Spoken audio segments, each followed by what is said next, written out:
Hello and welcome. Thank you for tuning in. I want to share another case study today.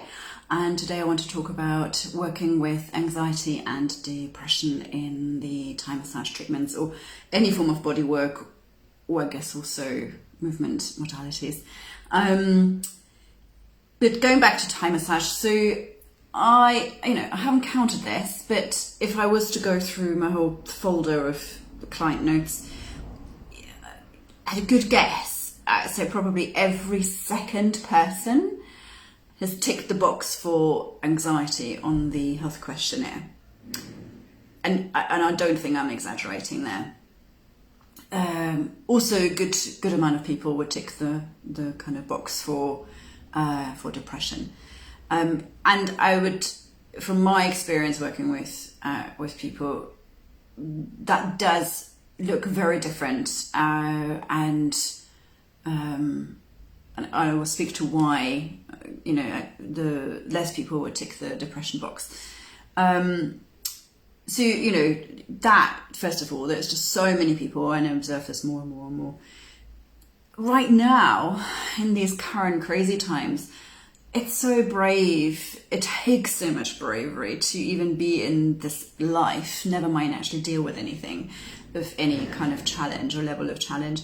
Our nervous systems are really quite dysregulated, and I'd say that most people I speak to agree that, yes, they're somehow on edge in a way that they never really used to be. And they wouldn't say that they are dealing with anxiety per se, but people are really noticing how, there are heightened stress levels in everyone's systems. They're on the edge a lot of the time. They are, feeling everything is just too much, and it just takes so much to show up for day-to-day life right now. So that is actually right in the same category of dysregulation in the nervous system as anxiety is.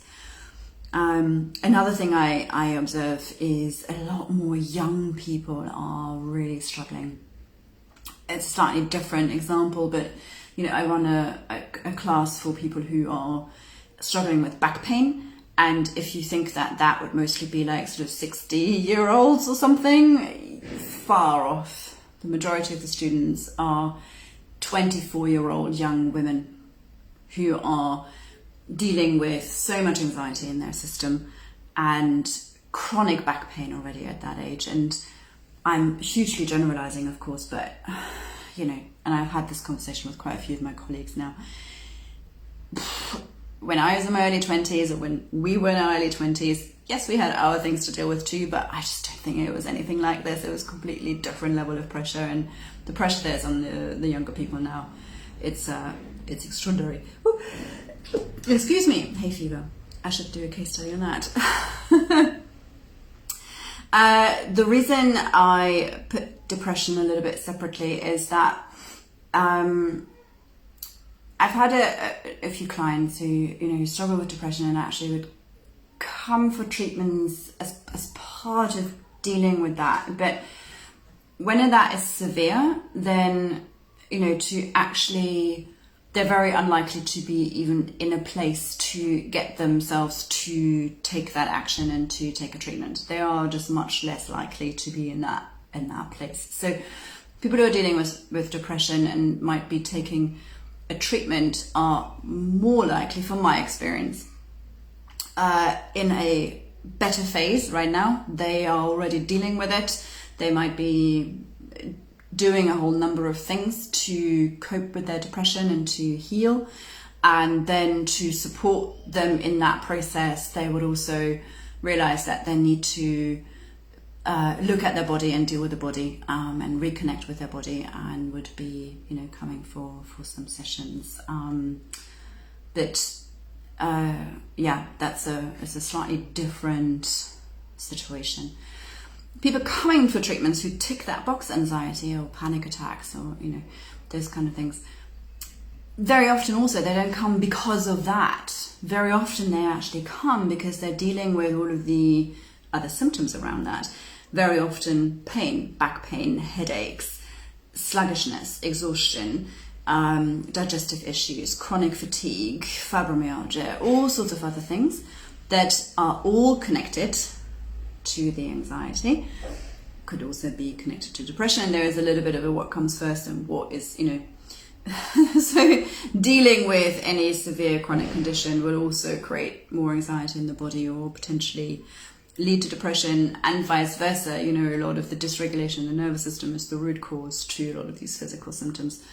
And very often all of that is then actually rooted in some form of trauma that hasn't been fully processed. So you can see how there is a huge complexity, and it could be that, in any given treatment, we're actually addressing, firstly, some of those body issues, some of those symptoms, because we can alleviate those possibly and make things a little bit better for a while, which will actually also make their anxiety better. So that would be kind of one aspect of working with people struggling with anxiety, to actually look at, okay, so how does that manifest physically, or in your day-to-day kind of life, what's happening in the body. And I have, again, slightly not a Thai massage client right this very moment, but right this very moment I have a couple of yoga students I work with one-on-one, and they are, for very different reasons, dealing with quite a lot of anxiety in their body, and their bodies are playing up like there is literally almost something new every week, and it's quite severe, it's quite debilitating, and that is what they're kind of struggling with almost the most, because their body is it feels to them like their body is giving up on them. Which it isn't, obviously it's dealing with stuff. So we work a lot with that, and see whether we can give the body that breather, and give the body the rest and free up, whatever is happening, whether it's the diaphragm or the hip or other joints, or a lot of the time it's up here in the neck and shoulders, whatever it might be. But back to kind of things that I would bear in mind working in a treatment. So, in general, because I would say everybody brings their stories, right? So I think actually there's a baseline, but if somebody that that they're dealing with anxiety and a dysregulated nervous system, then even more so, make sure that it's really clear communication, and letting them know what's going to happen, so they understand what they're letting themselves in for, how long it's going to take, that they're different positions, all of the basics that sometimes we forget to even mention because we do it all the time and we think that they might know, but they might just not know. And to really explain the ins and outs of how you're working and what's going on, and and maybe even if you have a bit of a treatment plan in your mind, even though you may or may not always want to stick to it, but so actually, I think today let's focus a little bit more on those feet, or let's really work on that back today. It just seems really sort of stiffened up. Or so you kind of setting the direction of the treatment, and you're letting them know. Communication, so important.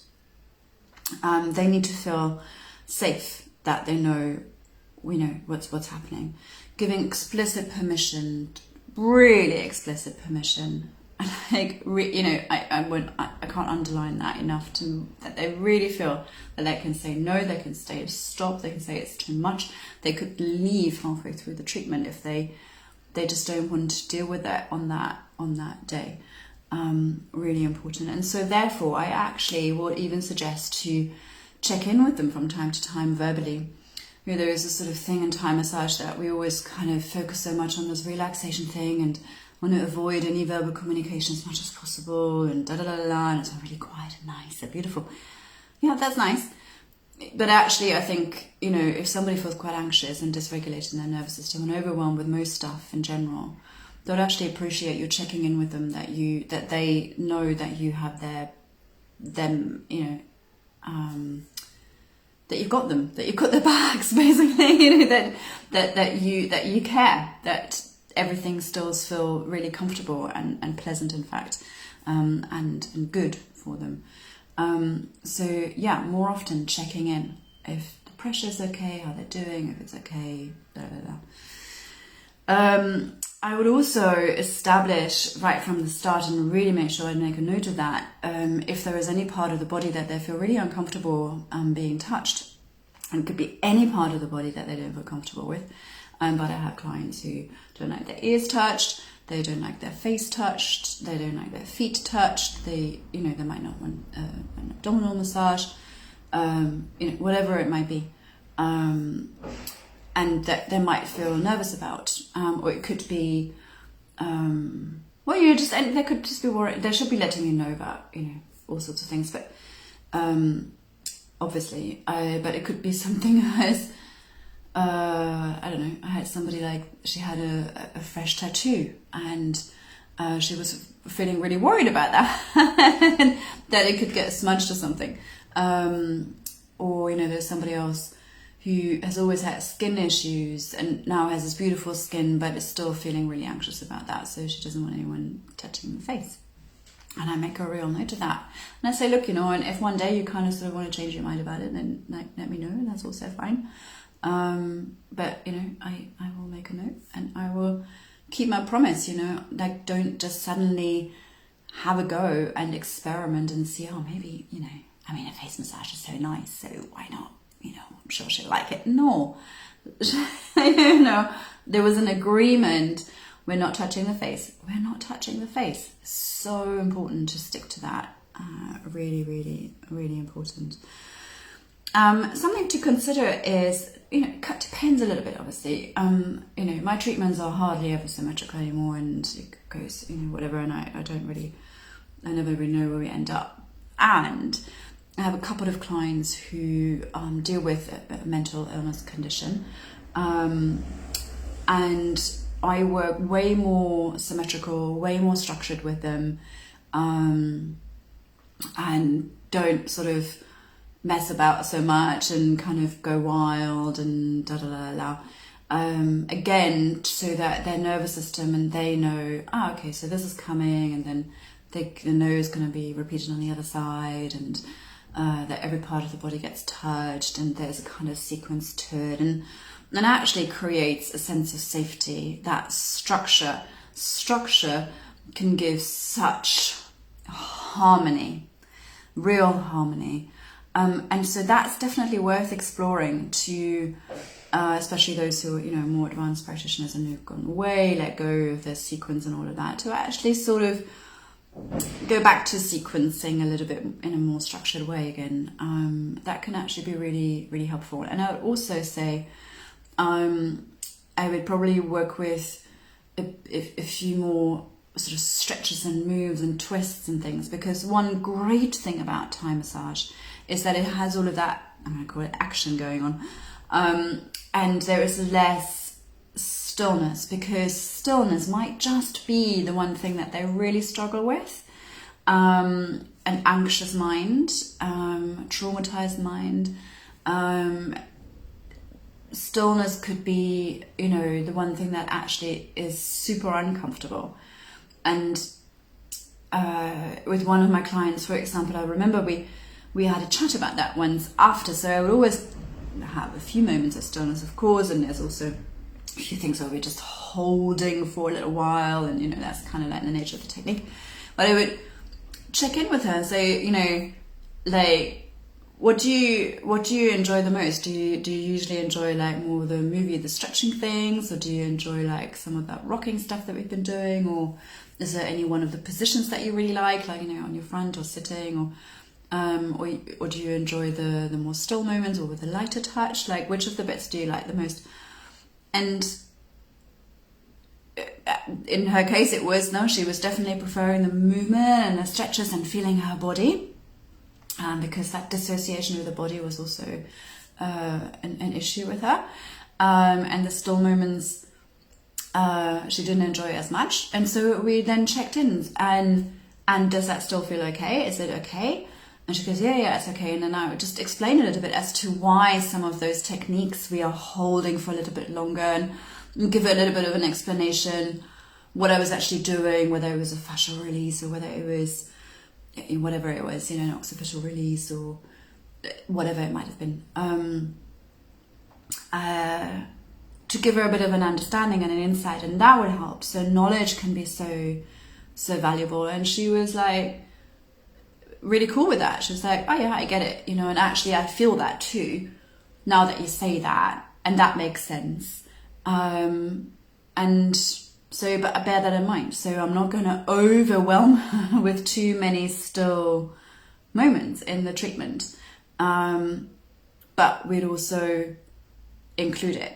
And then if I get a bit of a sense that she might get a little bit triggered or edgy with it, then I would check in with her again. It's like, is that still okay? Can you do like 1 more minute? I feel like something else wants to really, and I'm not going to go all sort of funny about it. I give her explicit permission to say, actually, it's enough. We've done it now for too long.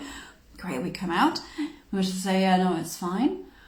And then we could say, well, why don't we stay for another 3 deep breaths? Can you give me 3 deep breaths? And then we can work a little bit more actively through it. And I support her through that process. So that's something to bear in mind. So we also know that there can be quite a bit of emotional release in this case, and here it's really important that we leave our ego out of the treatment room, that we're not forcing this or pushing for it or trying to squeeze it out of them. Whatever will release it. If it doesn't release, that is as perfect an outcome as a huge release. So that, for one, really, we need to get that ego out of the way. It will come when it's ready to come. Really no forcing it. And at the same time, also to sort of be ready for it, because a big release most of the time, from my experience, comes at the most unexpected moment. You're sort of wondering whether, working on the heart, or again with some of those quieter moments or something a bit more energetically, would be possibly too much or too intense or going too deep, and you're sort of almost expecting something to release then, but actually, that was not the safe, comfortable place. But you then go and, work the foot and rotate the ankle, and a huge release, and they start crying, and you're just like, I'm turning the ankle, and that's when it's happening. So, and we need to be so present and so in our own hara, and like really being that, I say, be the mountain, really, be so present with that. So when that happens, it doesn't kind of push us over, that we can stay, that we can be with that. Really important. Gosh, there's so much more to it, but that would probably be the kind of some of the basics that I would make sure you consider in a treatment. A couple of other things. One is, it'd be really great to establish a regular treatment, a regular session, so it becomes more of a practice, and there's a commitment, and there is it's something that everybody knows is happening. And actually, that is the one thing that might be particularly challenging. So, quite often, sessions would need to be postponed, or then suddenly, I need a session tomorrow. So it's always been, or quite often can be, a little bit challenging to sort of stick to, okay, it's every second Monday at 5:00 or whatever. And then, then it needs to be then, and then it needs to be then, and then they were too exhausted, and then this happens, and then that happens, and then they change their mind and they don't feel like it, but then they need it straight away, and So quite a bit of that might well happen, and you need to kind of decide how you're creating the rapport with them to manage that, and to, also still have your boundaries set. But actually also it's really in their interest, if it's possible, and you could even speak to them about that it would be quite good for it to turn into a form of routine. So every second Monday at 5:00, this is like the commitment that we're making to it, and whether you're feeling particularly crap or particularly well that day, but this is kind of, we're doing this as like our maintenance work, and then it can become really meaningful, because you're also supporting them through the good times, and so we're taking them through all of the highs, but also all of the lows, if that is necessary. So yeah, something to consider, how to manage that with your clients.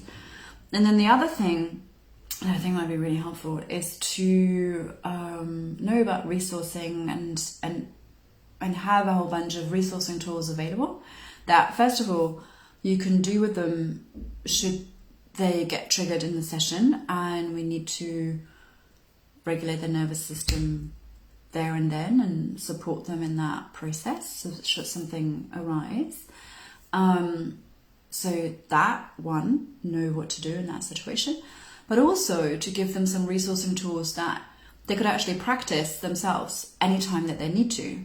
I think that would be so empowering and so important, to maybe do some breathing exercises or other resourcing things with them that they know that they could fall back on as and when they need to, because you don't want them having to rely on you being there, because you can't be there all the time. That's just not an option. And if they have some exercises available that they can do whenever they might start feeling a little overwhelmed with a situation wherever they are, that can be really helpful. So yeah, and it could be something that they do as homework also, or maybe could even establish a daily home practice that they might do. So that would be even more empowering. Yeah, so those two things I would just sort of add for now. I think that's probably plenty. If you have any more questions on that, please do comment, put your questions below the video. If you have any other particular things that you always do, any experiences that you have working with people who are struggling with anxiety or depression, yeah, share your stories. Always good to hear from you all. And for now, enjoy the rest of your afternoon, evening, the rest of your week. Take care of yourselves, and I see you soon. Bye for now.